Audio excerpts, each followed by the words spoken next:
स्वापक नियंत्रण ब्यूरो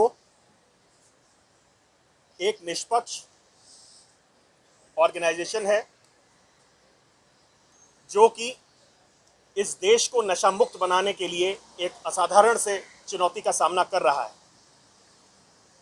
हम लोग एनसीबी में पब्लिक सोर्सेस से पाई गई सूचना के आधार पर और अपनी इंटेलिजेंस पे और सर्वेलेंस मेथड्स के आधार पे जो सूचना मिलती है उसके आधार पर कार्य करते हैं।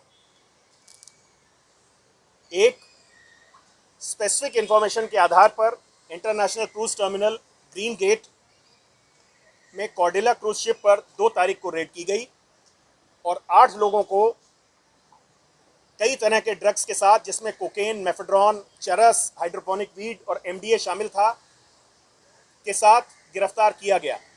इनके पास से 1,35,000 रुपए भी बरामद हुए। विधि द्वारा स्थापित प्रक्रिया के तहत स्वापक नियंत्रण ब्यूरो को 2 स्वतंत्र गवाह भी अपनी प्रक्रिया में शामिल करने होते हैं।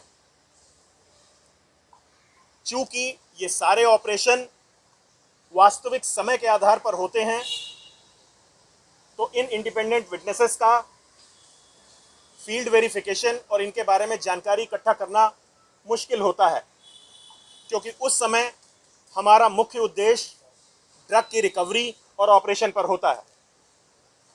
कुल 9 स्वतंत्र गवाह इसमें शामिल हुए, जिसमें मनीष भानुशाली और केपी गोस्वामी भी थे। मैं यहाँ दोहराना चाहूँगा कि इन सभी 9 गवाहों को 2 तारीख के ऑपरेशन के पहले एनसीबी नहीं जानती थी। हाँ। चूंकि इस रेड में जो लोग गिरफ्तार हुए थे, उसके बाद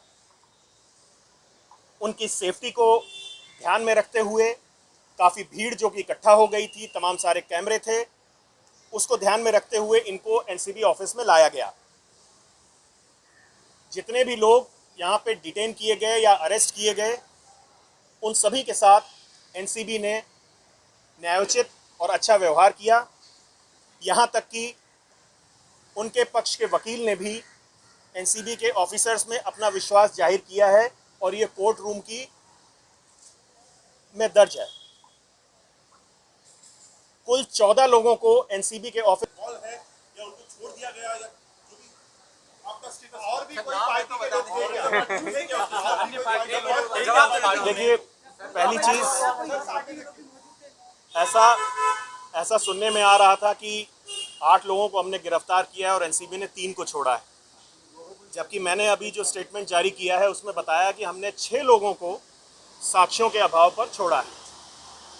एनसीबी एक प्रोफेशनल ऑर्गेनाइजेशन है। हम किसी जाति, धर्म, पार्टी या एफिलिएशन के आधार पर काम नहीं करते हैं।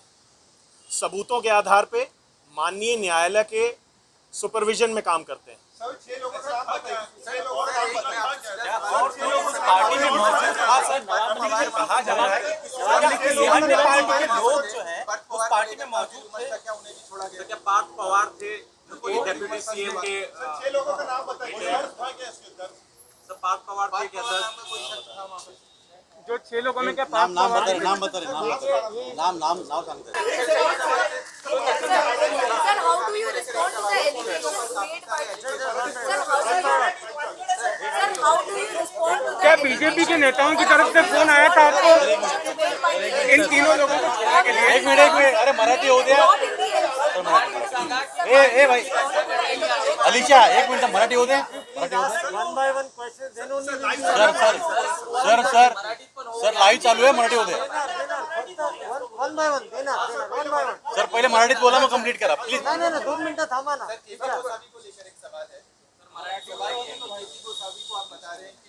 हम लोग टाइम पास नहीं करेंगे, देगा ना क्यों नहीं देगा।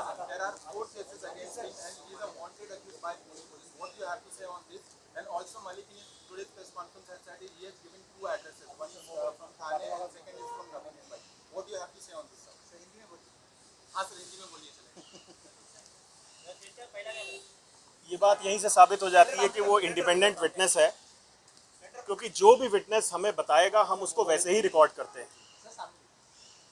इस ऑपरेशन में जो 2 पंचनामे जिनका जिक्र आप कर रहे हैं वो अलग अलग स्थान पे बने हैं। तो जो भी हमारे गवाह ने एड्रेस बताया वो उस पर अंकित किया गया है। इसी वजह से वो 2 अलग अलग तरीके से और अलग अलग समय पे बने।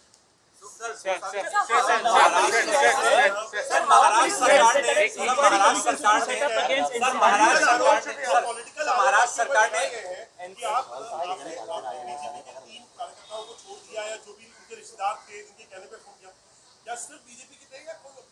on you and your team and to look into each and every raids or seizures that you have done in past 1 year. Is it going to difficult? It is going to be difficult for NCB federal agency working in Maharashtra. Is Maharashtra government going? Has it become Maharashtra government versus NCB now? Sir Hindi में बताइए। And will you be giving your phone if at all Mumbai police ask you? हम अपना काम पूरी मेहनत से, पूरी निष्ठा से और ईमानदारी से कर रहे हैं। इस बात का मुझे विश्वास है कि एनसीबी जोनल यूनिट मुंबई में सभी लोग अच्छा काम कर रहे हैं और उसका सबूत पिछले 1 साल में हुए गए ड्रग सीजर्स और इस चैलेंज को किस तरीके से हम लोगों ने लिया है, आप सब उसके साक्षी हैं। बाकी और लोग क्या कह रहे हैं उस पर मैं कोई कमेंट नहीं करना चाहूँगा। नवाब मलिक के दामाद हैं समीर खान, उन्होंने कुछ और आया है, आपका इस पर क्या कहना है?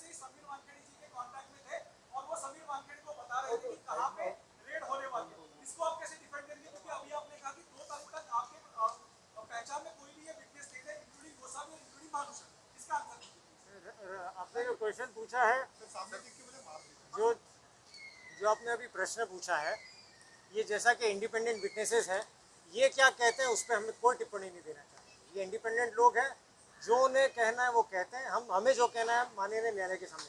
सर समीर खान के आरोप पर क्या कहेंगे? सर समीर खान के आरोप पर क्या कहेंगे कि वो ड्रग्स नहीं थे? Sir important